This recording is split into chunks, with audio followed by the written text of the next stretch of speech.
जय हिंद दोस्तों, आप सभी का स्वागत है आपके अपने यूट्यूब चैनल एसजे स्टडी पे। दोस्तों अभी हम लेकर आ गए इंडियन कोस्ट गार्ड नाविक डीबी जीडी का प्रीवियस ईयर पेपर जीके का। ठीक है, जो भी क्वेश्चन प्रीवियस ईयर के जीके वो सारे क्वेश्चन लेकर आए। अभी पार्ट 1 है, इसमें 15 क्वेश्चन है और भी पार्ट 2 आएंगे। ठीक है, जिसमें कि और भी क्वेश्चन हम जीके करवाएंगे अभी से लेकर एग्जाम तक। ठीक है, जो भी इंपॉर्टेंट क्वेश्चन बनेंगे साइंस के हो या जीके के हो, ठीक है, वो सारे आपको मैं करवा दूंगा। चलिए सबसे पहले हम लोग बात करते हैं। सबसे पहले यहाँ पर पहला क्वेश्चन हमारे पास है कि ब्रह्मांड के अध्ययन को किस रूप में जाना जाता है। ठीक है, यहाँ पर आपके पास 4 ऑप्शन है। ऑप्शन ए बोल रहा है कि ब्रह्मांड विज्ञान, ऑप्शन बी ज्योतिष, ऑप्शन सी भूकंप और ऑप्शन डी यहाँ पर आप लोगों को दिख रहा होगा मतलब कि लिनोलोगो। ठीक है, इसका राइट आंसर जो हो जाएगा दोस्तों ऑप्शन ए ब्रह्मांड विज्ञान। देखो, ब्रह्मांड के जो अध्ययन को जो जाना जाता है ना, वो ब्रह्मांड विज्ञान के रूप में जाना जाता है। तो आप लोग याद कीजिएगा, बहुत इंपॉर्टेंट क्वेश्चन है, प्रीवियस क्वेश्चन है, सारे के सारे प्रीवियस क्वेश्चन है आपके एग्जाम में। ये सब नाविक डीबी जीडी के अंदर पूछा गया है। अगला बोल रहा है कि सिपकी-ला जो है यहाँ पर प्रसिद्ध पर्वतीय दर्रा है, ये कहाँ का है। ठीक है, कहाँ है, जम्मू कश्मीर में है या आप लोग को दिख रहा होगा उत्तराखंड या सिक्किम, ये कहाँ का है। ठीक है, तो वो आपको बताना है। इसका राइट आंसर हो जाएगा दोस्तों ऑप्शन नंबर डी हो जाएगा हिमाचल प्रदेश। देखो, सिपकी-ला जो है ना, ये दर्रा जो है पर्वतीय दर्रा, वो हिमाचल प्रदेश में है। ठीक है, और ये हिमाचल प्रदेश के किन्नौर जिला में है। ठीक है, और ये हिमालयन रेंज में स्थित है। ये कौन, सिपकी-ला, ये जो पर्वतीय दर्रा है ये। ठीक है, ये नाथुला दर्रा के बाद, ठीक है, ये दूसरा जो है कि सीमा पार व्यापार के लिए मतलब कि जो सिपकी-ला दर्रा है। ठीक है, और ये सतलज नदी पर दर्रे के पास भारत तिब्बत में प्रवेश करती है। आगे हम बात करते हैं, अगला यहाँ पर देखेंगे 3 नंबर सवाल। 3 नंबर सवाल देखिए क्या कह रहा है। निम्नलिखित में से किस भारतीय राज्य का क्षेत्रफल सबसे अधिक और जनसंख्या में सबसे अधिक है। ठीक है, यानी कि क्षेत्रफल में भी अधिक है और जनसंख्या में भी अधिक है। ठीक है, तो वो कौन है, सबसे पहले आप लोग को ये चीज़ बताना है। ठीक है, तो यहाँ पर आप लोग देख सकते हैं, यहाँ पर आप लोग को उत्तर प्रदेश है, बिहार है, पश्चिम बंगाल और एक ऑप्शन गुजरात है। ठीक है, तो इसका जो राइट आंसर हो जाएगा यहाँ पर समझिएगा ऑप्शन नंबर ए हो जाएगा उत्तर प्रदेश। देखो, यहाँ पर बोला गया भारत के राज्य का क्षेत्रफल में सबसे अधिक जो है, यहाँ पर 4 स्टेट दिया, तो बस 4 स्टेट में कंपेयर किया गया है। तो उत्तर प्रदेश का जो जनसंख्या है ना, इन चारों स्टेट से सबसे ज़्यादा है और इसका जो क्षेत्रफल है वो भी सबसे ज़्यादा है। ठीक है, 2000 मतलब कि 11 की जनगणना के अनुसार ये जो डाटा है आप लोग को मैं बता रहा हूँ। ठीक है, लगभग उत्तर प्रदेश की जो जनसंख्या है वो 23.79 करोड़ के लगभग यहाँ पर आप लोग को देखने को मिल जाएगा। ठीक है, और ये क्या है, मतलब कि सबसे अधिक जनसंख्या वाला मतलब कि क्या हो जाएगा, स्टेट हो जाएगा। ठीक है, अब अगर बात करते हैं, सबसे पहले यहाँ पर समझिएगा कि अगर आप लोग से पूछा जाए, जैसे कि यहाँ पर देखो भारतीय राज्य का क्षेत्रफल में सबसे अधिक जनसंख्या वाला यहाँ पर पूछा गया और सबसे अधिक क्या पूछा गया, क्षेत्रफल वाला। देखो, अगर पूछा जाए यहाँ पर ऑप्शन है सिर्फ और सिर्फ निम्नलिखित में से किस राज्य का जो क्षेत्रफल है भारत में सबसे अधिक है, अगर सिर्फ यहाँ पर पूछा जाए और ये ऑप्शन में रहे आप लोग को राजस्थान रहे। ठीक है, राजस्थान, तो ये क्या हो जाएगा दोस्तों, राइट आंसर हो जाएगा राजस्थान। भारत का जो है मतलब कि क्षेत्रफल की दृष्टि से सबसे बड़ा राज्य कौन सा है, तो क्षेत्रफल की दृष्टि से सबसे बड़ा राज्य कौन सा हो जाएगा, हमारा राजस्थान हो जाएगा। अगर पूछा जाए कि जनसंख्या, सबसे कम जनसंख्या वाला जो हमारा राज्य है वो कौन सा हो जाएगा। ठीक है, सबसे यहाँ पर अगर जनसंख्या की दृष्टि से अगर देखा जाए और बोला जाए कि जनसंख्या की दृष्टि से जो हमारा सबसे मतलब कि छोटा स्टेट हो जाएगा वो हो जाएगा गोवा हो जाएगा। क्या हो जाएगा, गोवा हमारा क्या हो जाएगा, राइट आंसर हो जाएगा। ठीक है, तो सबसे कम जनसंख्या क्या है, सिक्किम हो जाएगा। ठीक है, सॉरी, सिक्किम हो जाएगा सबसे कम जनसंख्या वाला।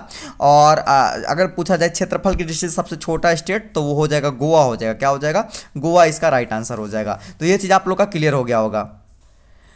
तो ये चीज़ आप लोगों का क्लियर हो गया होगा, क्योंकि यहाँ से कितने क्वेश्चन बन सकते हैं, 2-3 क्वेश्चन। ये तो ऐसे नॉर्मल क्वेश्चन आपको देखने को मिले। पहला क्वेश्चन आपको बनेगा, एक बार यहाँ पर ध्यान दीजिएगा, जैसे कि पूछा जाएगा कि भारत का सबसे बड़ा, ठीक है, क्षेत्रफल की दृष्टि से सबसे बड़ा राज्य कौन सा है, तो क्षेत्रफल की दृष्टि से सबसे बड़ा राज्य अगर पूछा जाए तो क्या हो जाएगा, राजस्थान हो जाएगा आप लोग का। ठीक है, अगर पूछा जाए कि सबसे कम क्षेत्रफल वाला जो सबसे छोटा क्षेत्रफल वाला राज्य जो है हमारा क्या है, तो गोवा हो जाएगा।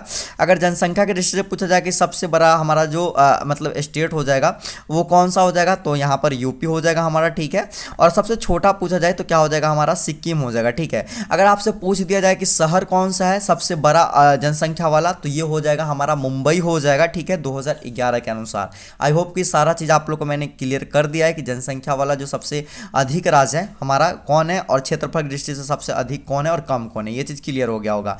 अगले क्वेश्चन की ओर बढ़ेंगे और यहाँ पर देखेंगे, यहाँ पर निम्नलिखित में से किस स्थान से कथक नृत्य की उत्पत्ति हुई। ठीक है, यहाँ पर आपके पास 4 ऑप्शन है। ऑप्शन नंबर ए इसका क्या होगा, राइट आंसर होगा उत्तर प्रदेश। देखो, कथक नृत्य है ना, वो कहाँ से उत्पत्ति हुई है इसकी, उत्तर प्रदेश से हुए, ठीक है। बाकी यहाँ पर आप लोग को केरल दिख रहा होगा, केरल का जो हो जाएगा लोक नृत्य, वहाँ पर प्रसिद्ध नृत्य जो होता है वो कौन सा है, तो कथकली हो जाएगा, ठीक है, मोहिनीअट्टम हो जाएगा। उड़ीसा की बात करते हो तो ओडिसी वहाँ का लोक नृत्य है। वही बात करते हैं आंध्र प्रदेश का, तो आंध्र प्रदेश का यहाँ पर जो हो जाएगा दोस्तों वो हो जाएगा कुचिपुड़ी, ठीक है। तो इन सभी को आप लोग याद रखिएगा, ये बहुत इंपॉर्टेंट है आपके एग्जाम के लिए, ठीक है। तो इन सबको क्या करना है, अच्छे तरीके से आप लोग को याद कर लेना है। अगला सवाल की ओर बढ़ेंगे और अगला सवाल हमारा यहाँ पर बोल रहा है 5 नंबर सवाल बोल रहा है, सिटीजन एंड सोसाइटी पुस्तक के जो लेखक हैं वो कौन है। आपके पास यहाँ पर 4 ऑप्शन दिख रहे होंगे, ठीक है।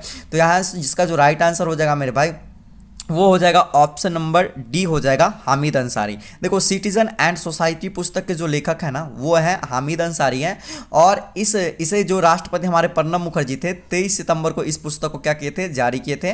और जो हमारे हामिद अंसारी है ये भारत के पूर्व उपराष्ट्रपति भी रह चुके हैं। तो आप लोग इन सारे कीवर्ड को आप लोग याद रखिएगा, ठीक है।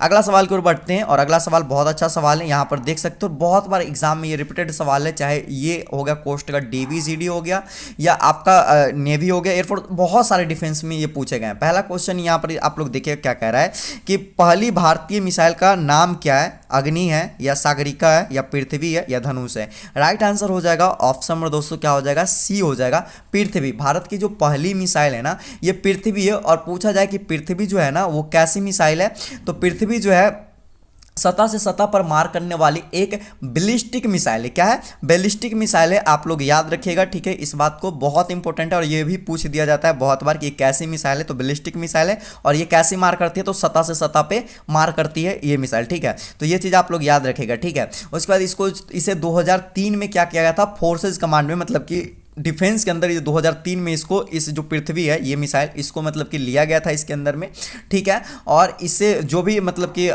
दुश्मन को मार वार करने में इसे काम में लाया गया था, ठीक है। तो इसको याद रखिएगा।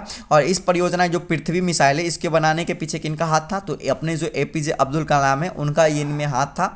और APJ अब्दुल कलाम है वो भारत के पूर्व राष्ट्रपति भी रह चुके हैं और इनको भारत के मिसाइल मैन के नाम से भी जाना जाता है। तो इन सभी बातों को याद रखिएगा आप लोग, ठीक है।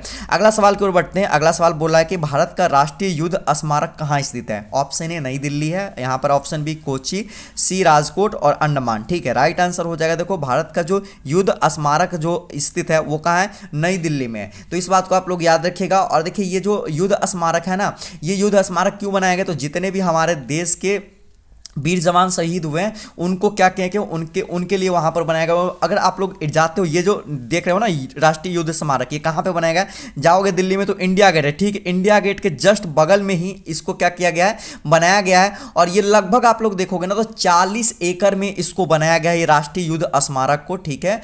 कहाँ, नई दिल्ली में। और भारत पाकिस्तान के बीच में युद्ध हुआ था तो उसमें जितने भी शहीद हुए ना उन सारे को वहाँ पर मतलब कि नाम लिखा गया। और वहाँ पर पूरा दिन देखोगे ना तो वहाँ पर अच्छे तरीके से इन सभी का क्या होता है, मतलब कि श्रद्धांजलि होता है वहाँ पे, मतलब कि एक बनाया होता है ऐसे करके यहाँ पर। और यहाँ पर 24 घंटा कोस्ट गार्ड या नेवी वाले यहाँ पर खड़ा होके और वो क्या करते हैं, मतलब कि अपना जो है सम्मान देते रहते हैं यहाँ पर युद्ध स्मारक वाली जगह पे।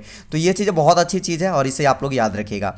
अगला सवाल की ओर पढ़ेंगे। अगला सवाल हमारा बोल रहा है टका किस देश का मुद्रा है। बहुत इजी सवाल है और बहुत बार रिपीटेड सवाल है आपके एग्जाम के। राइट आंसर हो जाएगा ऑप्शन नंबर दोस्तों बी हो जाएगा, बांग्लादेश का हो जाएगा। टका जो है दोस्तों बांग्लादेश का क्या है, राष्ट्रीय मुद्रा है। तो आप लोग याद रखिएगा। और आप लोग को पता होगा कि इंडिया का राष्ट्रीय मुद्रा क्या है, तो रुपया है। ये बात भी आप लोग पता रखिएगा। देखिए बांग्लादेश है ना हमारे भारत के, ठीक है, पश्चिम हो गया, उत्तर हो गया और पूरब सभी सीमाओं से क्या करते हैं, मतलब कि लगती है। दक्षिण छोड़ के सारे सीमाओं से ये लगती है।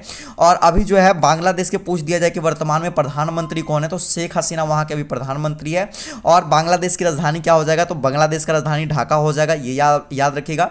और यहाँ पर आप लोग को बस इतना चीज़ याद रखोगे फिर आप लोग का कोई दिक्कत नहीं है, ठीक है। चलिए आगे बढ़ते हैं। आगे यहाँ पर देखिए क्या कह रहा है। अगला सवाल बहुत अच्छा सवाल है। बोला निम्नलिखित में से कौन सा भारत का पहला बैंक है, ठीक है। आपके पास यहाँ पर 4 ऑप्शन है। इसका जो राइट आंसर हो जाएगा मेरे भाई वो हो जाएगा ऑप्शन नंबर सी हो जाएगा दोस्तों, बैंक ऑफ हिंदुस्तान। ये भारत का कहाँ है, पहला बैंक है। जिसे कब किया गया था, मतलब कि 1770 ईस्वी में, ठीक है। 1770 ईस्वी में इसका क्या हुई थी, स्थापना किया गया था इस बैंक को, ठीक है। तो आप लोग याद रखिएगा और इसका याद रखिएगा। उसके बाद यहाँ पर जो भारतीय स्टेट बैंक है मेरे भाई, ये भारतीय स्टेट बैंक भारत का सबसे सबसे पुराना, अगर पुराना बैंक पूछा जाए कि भारत का सबसे पुराना बैंक कौन है, तो भारतीय स्टेट बैंक भारत का सबसे पुराना बैंक है। वहीं बात करते हैं यहाँ पर पंजाब नेशनल बैंक का, तो भारत का पहला स्वदेशी बैंक पूछा जाए, पहला स्वदेशी, ठीक है, पहला स्वदेशी बैंक, भारत का पहला स्वदेशी बैंक, तो आप लोग पंजाब नेशनल बैंक आप लोग को मारना है। तो यहाँ पर आप लोग देखो 3 क्वेश्चन बन रहा है कि पंजाब नेशनल बैंक को क्या है, भारत का पहला स्वदेशी बैंक है, भारत का सबसे पुराना बैंक हो गया भारतीय स्टेट बैंक, और भारत का मतलब पूछा जाए कि पहला, ठीक है, भारत का पहला बैंक कौन है, तब होगा बैंक ऑफ हिंदुस्तान होगा। तो ये चीज आप लोग याद रखिएगा। अगला सवाल की ओर बढ़ते हैं, और अगला सवाल यहाँ पर आप लोग का बन रहा है 10 नंबर सवाल देखिए क्या कह रहा है। मार्च 2021 में निम्नलिखित में से किस केंद्र शासित प्रदेश ने अपना स्कूल शिक्षा बोर्ड स्थापित करने की घोषणा की। ये देखो पिछले बार का ये करंट अफेयर है एक तरह से पूछा जाए तो, ठीक है, और इस बार भी आपके एग्जाम में 1 से 2 करंट अफेयर होंगे, तो वो सारे मैं एग्जाम से पहले भी करवा दूंगा। अभी जो भी चलेंगे जीके के सीरीज प्रीवियस ईयर के उसमें, और एक करंट अफेयर वाली वीडियो आएगी तो उसमें मैं करवा दूंगा, ठीक है। तो यहाँ पर देखो करंट अफेयर में यहाँ पर जो क्वेश्चन है 1 2 रहेंगे, 5 6 7 क्वेश्चन आते हैं, 6 या 5 उससे ज़्यादा नहीं आते, ठीक है, जीडी हो या डीबी हो उसके अंदर।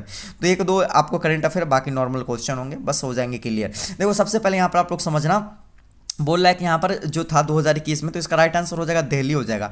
दिल्ली जो है कि केंद्र शासित प्रदेश है, इस बात को याद रखिएगा, ठीक है। और ये अपना क्या क्या था, मतलब कि स्कूल शिक्षा बोर्ड को स्थापित किया था, और ये कौन करवाए थे, वहाँ के जो मुख्यमंत्री है अरविंद केजरीवाल, उनके द्वारा ये चीज़ किया गया था, ठीक है। तो अगला सवाल की ओर बढ़ते हैं, और अगला सवाल हमारा यहाँ पर क्या कह रहा है, यहाँ पर कह रहा है कि भारत का सबसे लंबा राष्ट्रीय जलमार्ग पूछ रहा है आपसे, ठीक है। तो राष्ट्रीय जलमार्ग जो हो जाएगा यहाँ पर right answer option number A हो जाएगा 1660 किलोमीटर। जो सबसे बड़ा राष्ट्रीय जलमार्ग जो बनाया गया वो कितने किलोमीटर का बनाया गया है पूछ रहा है आपसे, तो 1660 किलोमीटर के मतलब की दूरी पे बनाया गया है, ठीक है। और इसको बनाने में, ठीक है, ये जो बना है ये राष्ट्रीय जलमार्ग, ये कहाँ से कहाँ के लिए बना है, तो हल्दिया, ठीक है, कहाँ, हल्दिया से लेकर और ये इलाहाबाद तक बना है, आप लोग याद रख सकते हैं, ठीक है। हल्दिया से हो जाएगा हमारा कोलकाता हो जाएगा, इलाहाबाद यूपी हो जाएगा, ठीक है। तो याद रखिएगा, और ये लगभग 4 स्टेट से होकर गुजरती है। कौन कौन से स्टेट, तो एक तो आपको 2 पता चल चुका है, वेस्ट बंगाल, ठीक है, 2 फिर यूपी हो जाएगा, ठीक है, उसके बाद बिहार हो जाएगा, ठीक है, और उसके बाद बिहार के बाद जो हो जाएगा हमारा झारखंड हो जाएगा, ठीक है। तो इन 4 स्टेट से क्या होती है, ये जो राष्ट्रीय जलमार्ग है होकर गुजरती है, और इसे जो बनाया गया है कौन से नदी पे बनाया गया है, तो यहाँ पर गंगा, ठीक है, भागीरथी और हुगली, इन 3 नदियों के संगम से बनाया गया है। इन्हीं तीनों नदी पे ये जो राष्ट्रीय जलमार्ग है उसको बनाया गया है, और ये जो राष्ट्रीय जलमार्ग है ना, इस राष्ट्रीय जलमार्ग को गंगा भागीरथी हुगली नदी प्रणाली के नाम से भी जाना जाता है। तो आप लोग इन सभी टॉपिक को याद रख सकते हैं। आगे की ओर बढ़ते हैं, अगला यहाँ पर देख सकते हैं, अगला यहाँ पर क्वेश्चन है कि कानपुर शहर में 1857 के विद्रोह का नेतृत्व किसने किया था। आपके पास 4 ऑप्शन है, ऑप्शन यहाँ पर आप लोग देख सकते हैं, ठीक है। इसका जो राइट आंसर हो जाएगा मेरे भाई वो हो जाएगा नाना साहब। क्या हो जाएंगे, नाना साहब। देखो कानपुर शहर में 1857 के विद्रोह का नेतृत्व जो हुआ था वो किसके द्वारा हुआ था, नाना साहब के द्वारा हुआ था। नाना साहब 1857 क्या कहते हैं, इसका विद्रोह किए थे। और नाना साहब का असली जो नाम है ना, असली नाम इनका, इनसे तो इनका नाना साहब इससे ही नाम प्रसिद्ध है, लेकिन असली नाम अगर पूछा जाए तो ढोंडू, ठीक है, ढोंडू पंत इनका क्या है, असली नाम है, ठीक है। तो आप इसको आप लोग याद रख सकते हैं, ठीक। अगला क्वेश्चन की ओर बढ़ेंगे। अगला क्वेश्चन यहाँ पर देखिए 13 नंबर पूछा, किस ग्रहों की संख्या सबसे अधिक है, किस ग्रहों के उपग्रहों की संख्या सबसे अधिक है। आपके पास 4 ऑप्शन है दोस्तों, राइट आंसर हो जाएगा हमारा यहाँ पर ऑप्शन नंबर डी हो जाएगा, शनि हो जाएगा, ठीक है। शनि जो ग्रह है ना उसकी उपग्रहों की जो संख्या है ना बहुत ज्यादा है। देखो इसकी उपग्रहों की संख्या अगर आप लोग से पूछ दिया जाए कि इसके कितने प्राकृतिक उपग्रहों की संख्या है, तो 82 इसके क्या है, मतलब कि प्राकृतिक उपग्रहों की संख्या है, ठीक है।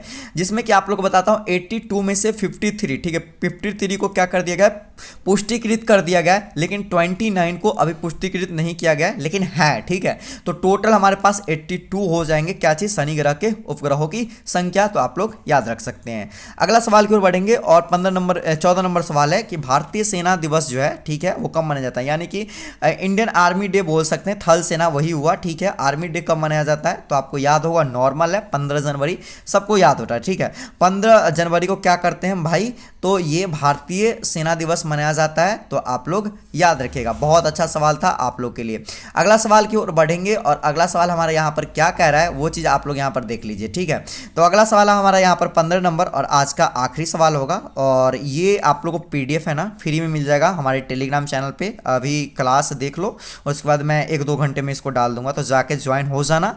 लिंक आप लोग को डिस्क्रिप्शन बॉक्स में मिल जाएगा टेलीग्राम का, या सर्च कीजिएगा टेलीग्राम पे जाके SG स्टडी और ज्वाइन हो जाएगा। जाइएगा, ठीक है, क्योंकि जितने भी इंपॉर्टेंट पीडीएफ नोट्स सब कुछ होंगे फ्री में देखने को वहाँ पर मिलेंगे टेलीग्राम पे, ठीक है। आंसर भी आपको नीचे मिला हुआ है, अगर याद नहीं होता ऐसे तो याद हो गया होगा, इतना अच्छे से समझा दिया हो तो।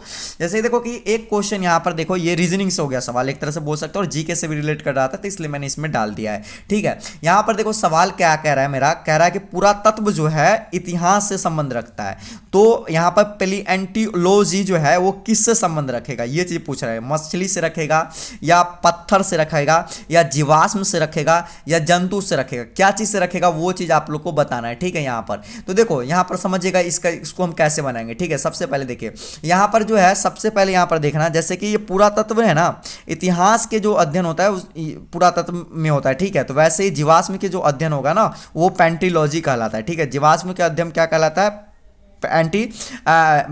पैलियोंटोलॉजी, ठीक है। तो इसका right answer option number C हो जाएगा। आई होप कि ये चीज आप लोग कर लियोगे।